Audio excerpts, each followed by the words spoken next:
बिस्मिल्लाहिर्रहमानिर्रहीम रब्बि ज़िदनी इल्मा। अस्सलामु अलैकुम वरहमतुल्लाहि वबरकातुहू।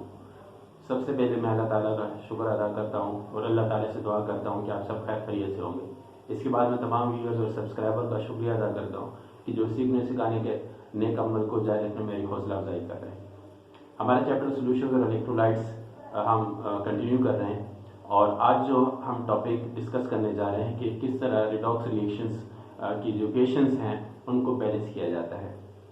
ठीक है, उसका पर्पस क्या है कि इस तरह हमें फिर जो हम अगर रिडॉक्स टाइट्रेशन परफॉर्म करेंगे आपकी फर्स्ट ईयर केमिस्ट्री लैब में, तो आप जो है वो इक्वेशंस को बैलेंस करना आपको आना चाहिए और इससे हमें फिर जो दो केमिकल स्पीशीज हैं उनके दरमियान जो रिएक्शन है वो किस मोल रेशियो से हो रहा है वो फाइंड करना ज़रूरी होता है, जिसकी वजह से हम क्या करते हैं रिडॉक्स टाइट्रेशन परफॉर्म करते हैं और किसी गिवन अननोन कंसंट्रेशन के रिडॉक्स रिएजेंट्स की कंसंट्रेशन हम फाइंड कर लेते हैं। अगर हमें ऑक्सीडाइजिंग एजेंट की कंसंट्रेशन गिवन है तो हम रिड्यूसिंग एजेंट की कंसंट्रेशन फाइंड कर लेते हैं और इसके लिए मोल रेशियो का मालूम होना बहुत मस्ट होता है और इसके लिए रिडॉक्स रिएक्शन को बैलेंस करना ज़रूरी होता है। तो आज का टॉपिक हम जो टाइटल देने वाले हैं वो क्या है, rules for balancing redox reactions. Redox reactions क्या रिएक्शंस होते हैं जिसमें मोस्टली आयन इलेक्ट्रॉन मेथड के बारे में बात करेंगे। आयन इलेक्ट्रॉन मेथड,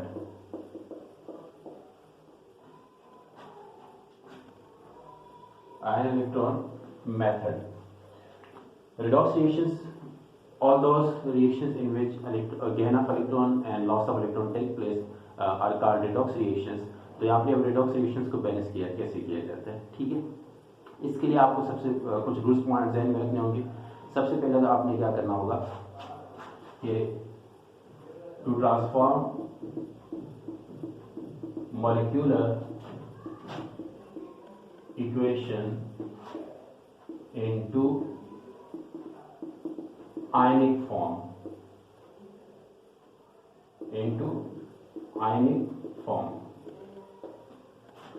और इसके अलावा जितने भी आयनिक स्फीयर कोई भी सॉल्ट है या कंपाउंड है वाटर में वो सॉल्यूशन फॉर्म में किस तरह एग्जिस्ट करता है वो आपको उस फॉर्म में लिखना होगा, ठीक है।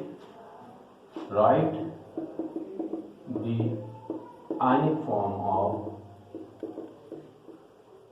compound by which it is present in a dissolved form।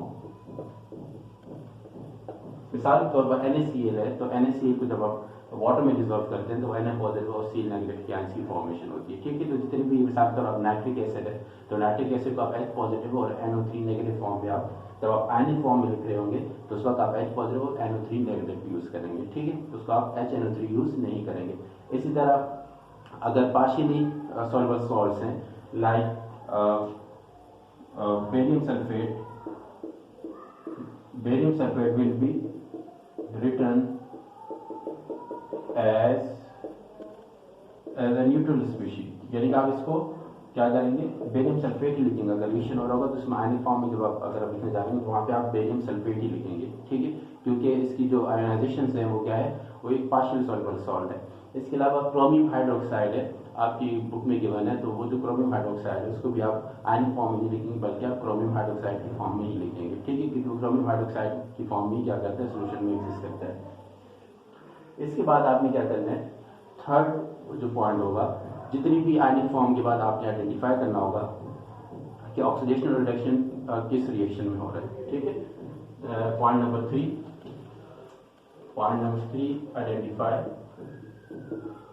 identify the oxidation and reduction parts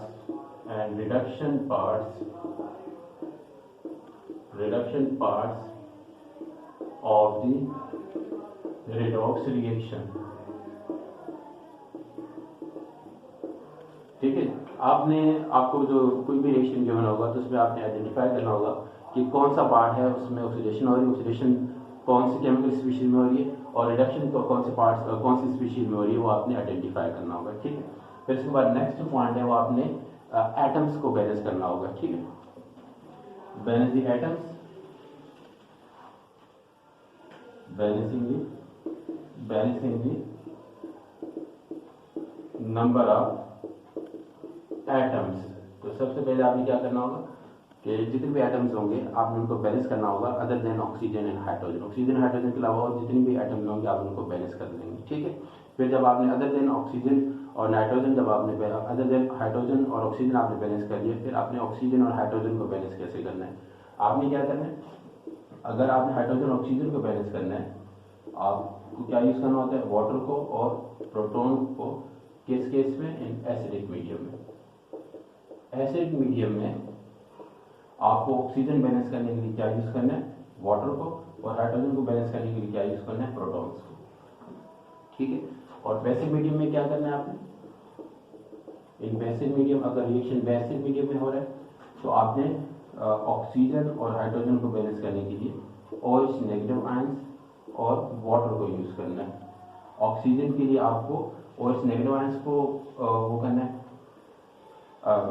oxygen को बैलेंस करने के लिए आप OH हाइड्रोक्साइड आयन को यूज करेंगे, और H के लिए आप यूज करेंगे वाटर को। यहाँ पर ऑक्सीजन के लिए आप वाटर को यूज करेंगे एसिडिक मीडियम में, और हाइड्रोजन के लिए H पॉजिटिव आयंस को, और ऑक्सीजन के लिए यहाँ पे OH नेगेटिव आयन को यूज करेंगे, और हाइड्रोजन के लिए आप वाटर को यूज करेंगे in case of basic medium.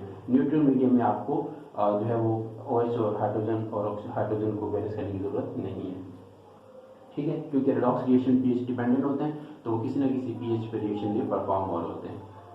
तो इस बात को याद रखिएगा, जब आपने ऑक्सीजन और हाइड्रोजन को बैलेंस कर लिया, बाकी एटम्स को बैलेंस कर लिया, फिर आपने ये आइडेंटिफाई करना है कि किसी भी ऑक्सीडेशन स्टेप में, किसी भी रिडक्शन स्टेप में कितने गेन और लॉस ऑफ इलेक्ट्रॉन हो रहा है, ठीक है। पॉइंट नंबर 5 में आपने to right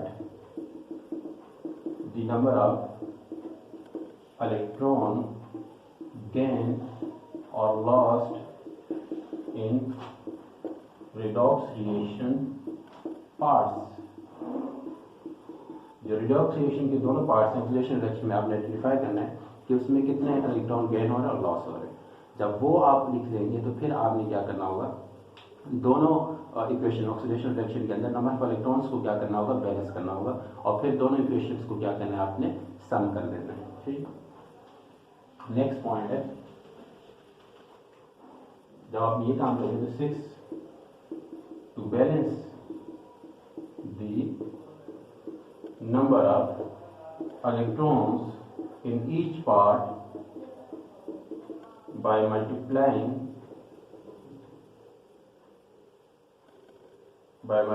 with the number suitable number। जब आप मल्टीप्लाई करेंगे तो मोस्टली ऐसे किया जाता है कि ऑक्सीडेशन और रिडक्शन, ऑक्सीडेशन में जितने इलेक्ट्रॉन वो होते हैं, लॉस हो रहे होते हैं, उस नंबर से आप रिडक्शन इक्वेशन को मल्टीप्लाई कर देते हैं, और रिडक्शन में जितने इलेक्ट्रॉन क्या हो रहे होते हैं, गेन हो रहे होते हैं, उस नंबर से आप ऑक्सीडेशन स्टेप को क्या करते हैं, मल्टीप्लाई कर देते हैं। इस तरह इलेक्ट्रॉन्स क्या हो जाते हैं, बैलेंस हो जाते हैं, और फिर आप उनको दोनों इक्वेशंस को क्या करते हैं, सम कर लेते हैं, ठीक है।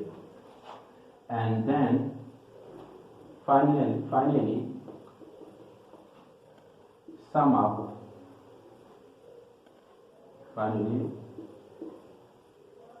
at both parts। जब फाइनली आप बोथ पार्ट्स को क्या करेंगे, ऐड कर लेंगे, तो आपके पास फाइनल इक्वेशन आ जाएगी, ठीक है।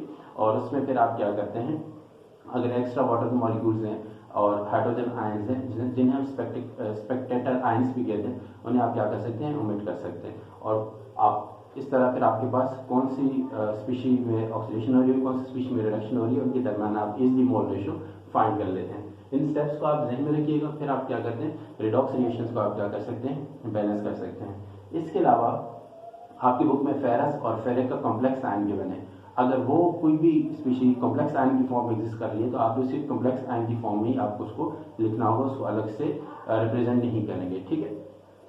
फिलहाल कॉम्प्लेक्स आयन से रिलेटेड आपकी कोई इस तरह इक्वेशन बुक में भी नहीं गिवन, लेकिन इस बात को ध्यान में रखिएगा। सबसे पहले आप मोलिकुलर इक्वेशन को आयनिक इक्वेशन में कन्वर्ट करेंगे, फिर आपने क्या आइडेंटिफाई करना है कि कौन से रिएक्शन में ऑक्सीडेशन हो रही है, कौन से स्पीशी में रिडक्शन हो रही है।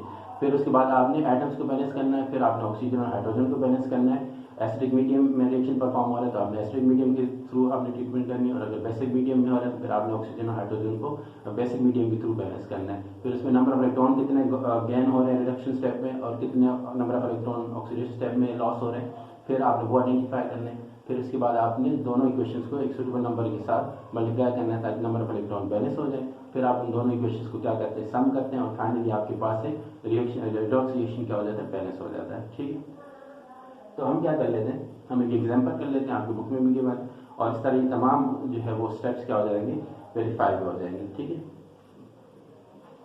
तो आपके पास जो बुक में इक्वेशन गिवन है,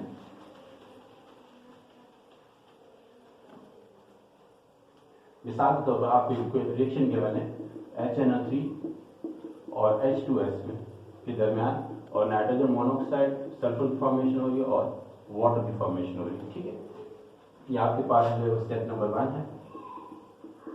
मॉलिक्यूलर फॉर्म में आपके पास इक्वेशन गिवन है,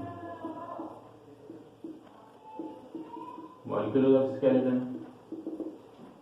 ठीक है, अब आपने स्टेप नंबर 2 में क्या करना है, इसमें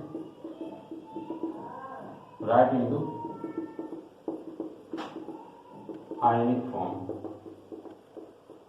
एक बार याद रखिएगा, H2S जो है वो क्या है, वीक एसिड है। ठीक है, HNO3 क्या है, स्ट्रॉन्ग एसिड है।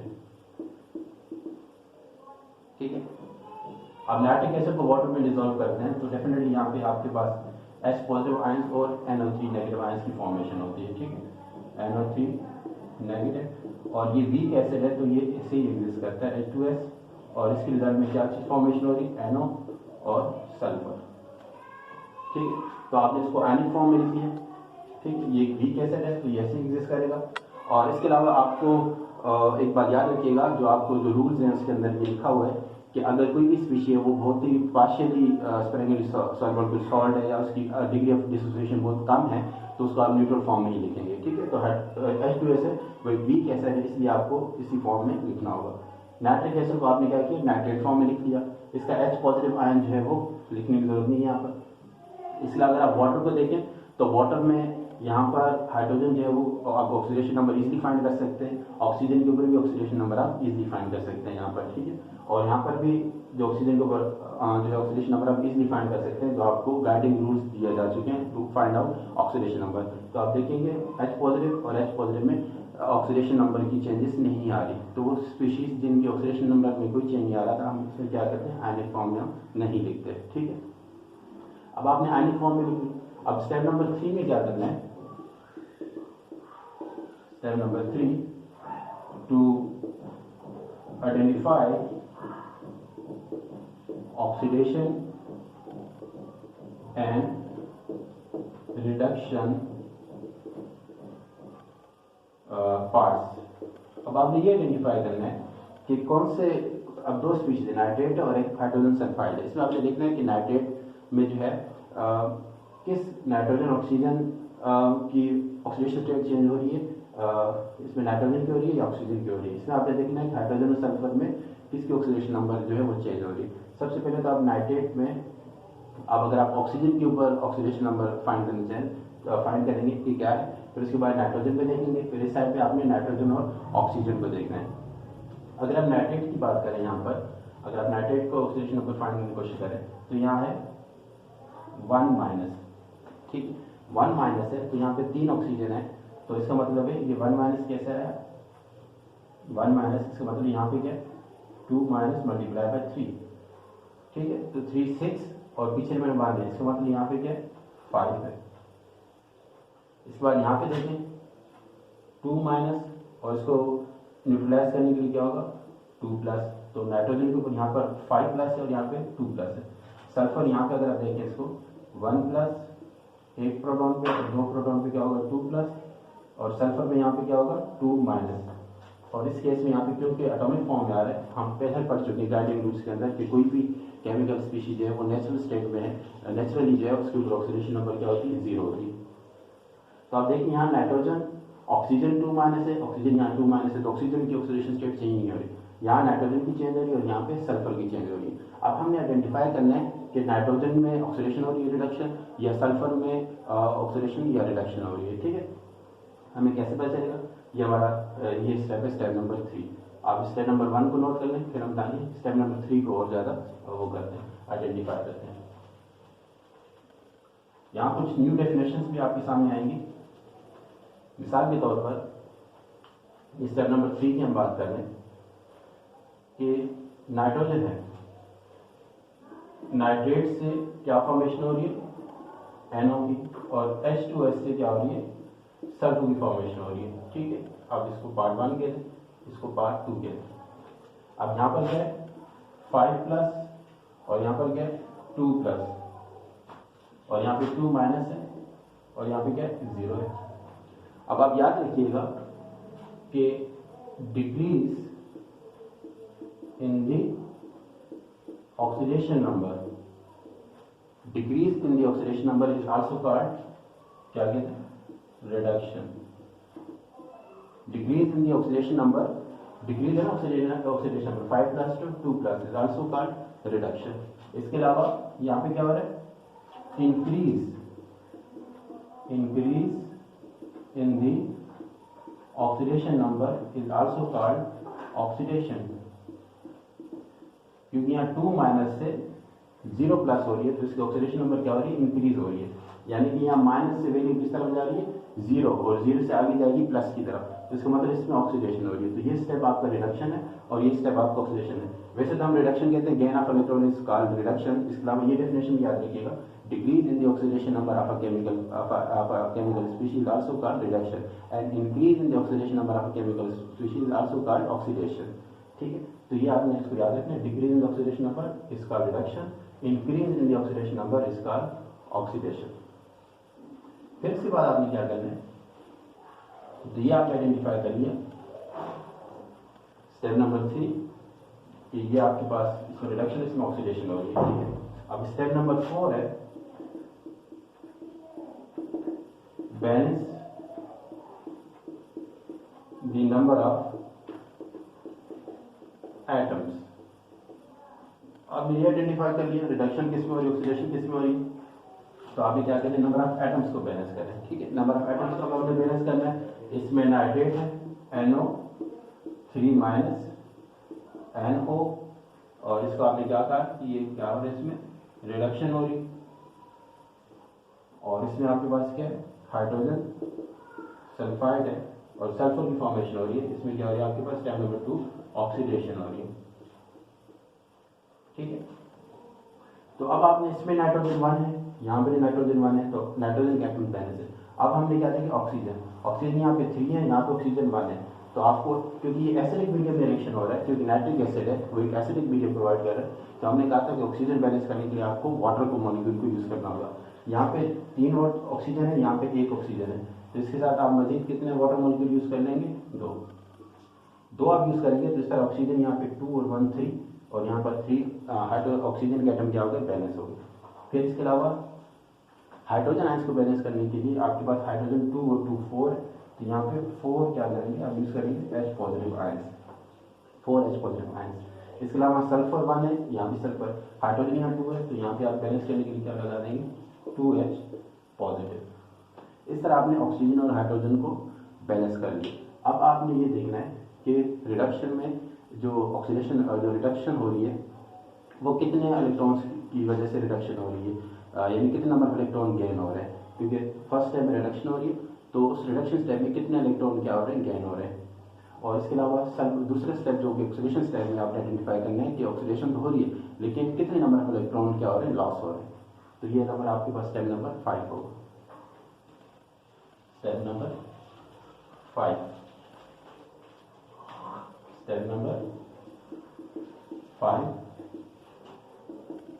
to find out the number of electrons। ठीक है, इस इक्वेशन का आप यहाँ बैलेंस कर वो करके नोट कर लें, फिर आप इसको लिख लें। आपके पास क्या है, ये इक्वेशन है, यहाँ पे हम लिख लेते हैं। ठीक है, इक्वेशन नंबर 5, स्टेप नंबर 5 में भी आप इस इक्वेशन को यूज कर सकते हैं। ठीक है, अब आप देखिए यहाँ पे 5+ है और यहाँ पर क्या है 2+ है। ठीक है, तो डिफरेंस कितना आ रहा है दोनों में, यानी कि क्योंकि रिडक्शन हो रही है तो गेन ऑफ इलेक्ट्रॉन कितना है, gain of electron equal to 5 - 2 equal to 3, क्योंकि रिडक्शन स्टेप है तो 3 इलेक्ट्रॉन क्या हो रहे हैं, गेन हो रहे हैं, और गेन हो रहे हैं इसका मतलब आप यहाँ पे इसको लिखोगे रिडक्शन हो रही है। इसके बाद यहाँ पे देखें क्योंकि ऑक्सीडेशन है तो लॉस ऑफ इलेक्ट्रॉन कितने हो रहे हैं, लॉस ऑफ इलेक्ट्रॉन यहाँ पर क्या है 2 - 2 है, और वहाँ पे क्या है, यहाँ 0 है, तो आंसर क्या है 2 इलेक्ट्रॉन, यानी कि लॉस कितने इलेक्ट्रॉन हो रहे हैं यहाँ पे, आप यहाँ पे लिख सकते हैं 2 इलेक्ट्रॉन। तो यहाँ ऑक्सीडेशन 2 इलेक्ट्रॉन की हो रही है ये वाली, और यहाँ पे गेन कितने इलेक्ट्रॉन की हो रही है, 3 इलेक्ट्रॉन की गेन हो रहा है, ठीक है। 5 से 2 हो रहा है तो नंबर ऑफ इलेक्ट्रॉन गेन हो रहे हैं 3, और यहाँ पे 2 से 0 हो रहे हैं तो नंबर ऑफ इलेक्ट्रॉन लॉस कितने हो रहे हैं 2, तो ये आपको 3 और 2 है, ये भी आप आइडेंटिफाई करिए। अब आप स्टेप नंबर 6 में क्या करेंगे, दोनों इक्वेशन के नंबर ऑफ इलेक्ट्रॉन को बैलेंस करेंगे। इस इक्वेशन में 3 इलेक्ट्रॉन्स है, यहाँ 2 इलेक्ट्रॉन्स है, तो इस रिडक्शन इक्वेशन को आप 2 से मल्टीप्लाई कर दें, और ऑक्सीडेशन स्टेप को क्या करेंगे 3 से मल्टीप्लाई कर दें। इस तरह आप क्या करेंगे, नंबर ऑफ इलेक्ट्रॉन बैलेंस हो जाएंगे। Step number 6, step number 6, balance the number of electrons on both sides in both equation, ठीक है। ये आप नोट करें, गेन ऑफ इलेक्ट्रॉन क्योंकि रिडक्शन है 5 से 2 हो रहा है तो 3 इलेक्ट्रॉन, और यहाँ पे क्या हो रहा है 2 से 0 2 इलेक्ट्रॉन हो रहा है, तो ऑक्सीडेशन यहाँ पे हो रही है, लॉस ऑफ इलेक्ट्रॉन। अब इन इक्वेशंस को हम दोबारा लिख लेते हैं यहाँ पे, ये 3 electron plus 4H positive plus NO3, आपके पास NO और 2H2O है। इस इक्वेशन को आप क्या करें 2 से मल्टीप्लाई करेंगे, जब 2 से मल्टीप्लाई करेंगे 6 इलेक्ट्रॉन हो जाएंगे, यहाँ क्या हो जाएगा 8H positive ions, 2NO3 negative, 2NO और ये 4H2O, ठीक है। इक्वेशन नंबर 1 है जो कि रिडक्शन है। इसके बाद आप क्या करेंगे, आपके पास नेक्स्ट इक्वेशन है, ये इक्वेशन आपके पास ऑक्सीडेशन की, तो इस इक्वेशन को आप क्या करें 3 से मल्टीप्लाई कर दें, 3 मल्टीप्लाई कर H2S, ये क्या होगा आपके पास सल्फर, 2H पॉजिटिव और प्लस 2 इलेक्ट्रॉन। अब इसको क्या करेंगे आप मल्टीप्लाई करके 3 से, तो ये 3H2S 3S plus 6H positive ions plus 6 electron. इसके बाद ये 1 और 2 को आपने क्या कर दिया, दोनों में आपने इक्वेशंस को नंबर ऑफ इलेक्ट्रॉन्स को क्या कर दिया, बैलेंस कर दिया। अब आप क्या करें इस इक्वेशन को और इन दोनों इक्वेशंस को क्या कर दिया, आप सम कर दें, आप नोट कर लें, फिर हम यही चीज को क्या करते हैं सम करते हैं, ठीक है। तो अब क्या करते हैं स्टेप नंबर 7 में add both equations, add both equations, ठीक है, बोथ इक्वेशंस। आप इसको नोट कर लें, फिर आप इन दोनों इक्वेशन इसको लिख लें और इस इक्वेशन को दोनों का हम सम कर सकते हैं। हम इसको क्या करते हैं, फिर हम मिटा देते हैं स्टेप 7 में। मेरे पास व्हाइट बोर्ड है क्योंकि आप पेंसिल में प्रॉपर आप इसको नोट कीजिएगा कॉपी में। इसको आप क्या करें, अब इन दोनों इक्वेशन को मैं क्या करूँ सम करूँ, ये 6 इलेक्ट्रॉन इससे कैंसिल हो जाएंगे, ठीक है। तो ये आपके पास क्या बन जाएंगे 8H positive, nitrate 2NO3 negative, 3H2S equal to 2NO plus 4H2O plus 3S plus 6H positive ions, ठीक है। अब लास्ट पार्ट में आप क्या कर सकते हैं, यहाँ पे एक तरफ 8H पॉजिटिव आयंस है, दूसरी तरफ 6H पॉजिटिव आयंस है, तो 8 में से 6H पॉजिटिव आयंस को अगर आप माइनस करते हैं तो लेफ्ट हैंड साइड पे आपके पास 2H पॉजिटिव आयंस रह जाएंगे, ठीक है। ये 6 है और यहाँ आपके पास 2 है, तो इसी इक्वेशन की फाइनल फॉर्म आपके पास क्या आ जाएगी इसी स्टेप नंबर 7 में। स्टेप नंबर 7 में आपके पास फाइनल फॉर्म क्या देगी 2H पॉजिटिव, आपके पास 2NO3 नेगेटिव और आपके पास 3H2S और आपके पास 2NO और फिर 4H2O और प्लस 3S। अब आप देखें नाइट्रोजन यहाँ 2 है, यहाँ भी नाइट्रोजन 2 है, सल्फर यहाँ 3 है तो यहाँ भी सल्फर 3 है। तो आप पूरी इक्वेशन को अगर आप देखें फाइनल फॉर्म इसकी जो आपको बन रही है उसमें तमाम एटम्स आयंस बैलेंस है और नाइट्रेट और एक्टिवस के दरमियान जो मोल रेशियो बन रहा है वो 2 और 3 का बन रहा है, ठीक है। 2 मोल्स ऑफ नाइट्रेट को क्या करने के लिए, रिड्यूस करने के लिए 3 moles of hydrogen sulphide required है। ठीक है, तो ये 2 और 3 ये मोल रेशियो हमें फाइंड करना होता है रिडॉक्स टाइट्रेशन जब हम परफॉर्म करते हैं। ठीक है, उम्मीद है कि आपको ये स्टेप्स समझ आ गए होंगे। इसके अलावा जितने भी आपके पास एसिडिक मीडियम में एक रिएक्शन हो रहे हैं, आप उनको क्या कर सकते हैं, बैलेंस कर सकते हैं। ठीक है, अब हम एक ऐसे एग्जाम्पल ले लेते हैं जो न्यूट्रल मीडियम में रिएक्शन अगर परफॉर्म हो तो हम उसको कैसे बैलेंस करते हैं। ठीक है, तो मुझे इसको नोट कर लिया होगा। बैलेंसिंग अगर हम रिडॉक्स रिएक्शन बैलेंस करते हैं इन न्यूट्रल मीडियम, मिसाल के तौर पर न्यूट्रल मीडियम में हमारे पास एक रिएक्शन है फेरस 2+, सीरियम 4+, फेरिक 3+ और सीरियम 2+। पहले से ही आपको आयनिक फॉर्म में बता दिया, कोई oxygen hydrogen H positive ion given नहीं है, इसका मतलब ये न्यूट्रल मीडियम है। सबसे पहले स्टेप नंबर 1 आपके पास 2 पहले से आ चुके हैं। ठीक है, आप इसको चलो स्टेप नंबर 1 क्योंकि आयनिक फॉर्म में। अब आपने इसमें क्या करना है, ये आइडेंटिफाई करना है कि इसमें ऑक्सीडेशन किस में हो रही है और रिडक्शन किस में हो रही है। फेरस फेरिक में जा रहा है Fe2+, Fe3+। आपने आइडेंटिफाई करना है कि ऑक्सीडेशन किस में हो रही है, सीरियम 4+, सीरियम 2+। 2+ से 3+, increase in the oxidation number is also called oxidation. तो ऑक्सीडेशन 2 से 3, इसका मतलब ये यहाँ पे क्या हो रही है, ऑक्सीडेशन हो रही है। ठीक है, decrease in the oxidation number is also called reduction. तो यहाँ पे क्या हो रही है, रिडक्शन हो रही है। क्योंकि 4+ से 2+ हो रहा है, तो decrease in the oxidation number is also called reduction. तो ये आपने आइडेंटिफाई कर लिया ऑक्सीडेशन और रिडक्शन।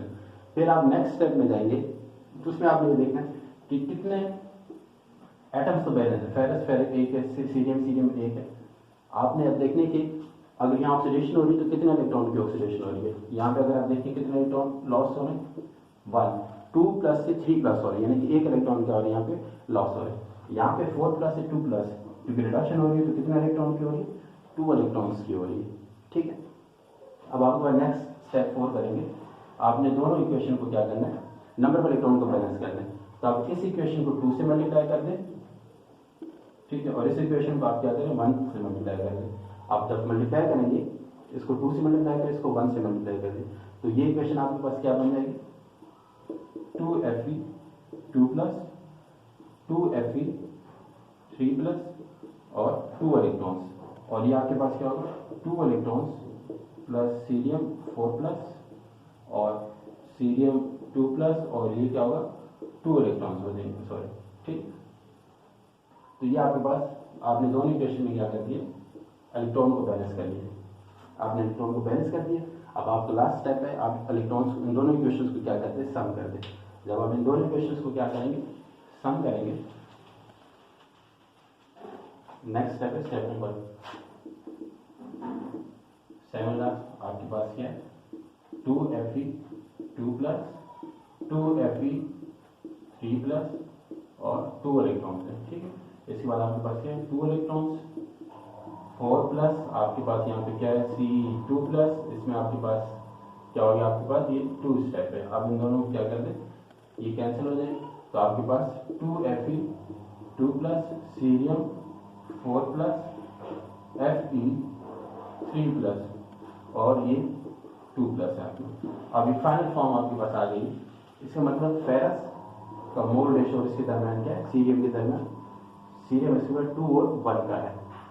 तो इस तरह का रिएक्शन आपके पास ये न्यूट्रल मीडियम में। ठीक है, तो हमने देखा किस तरह आयन इलेक्ट्रॉन मेथड्स के थ्रू हम एक रिडॉक्स रिएक्शंस की इक्वेशन को हम बैलेंस कर सकते हैं। तो ये आपके पास एग्जांपल क्या है, एक थी एसिडिक मीडियम की हमने सॉल्व की, और दूसरी हमने क्या की, न्यूट्रल मीडियम है हमारे पास।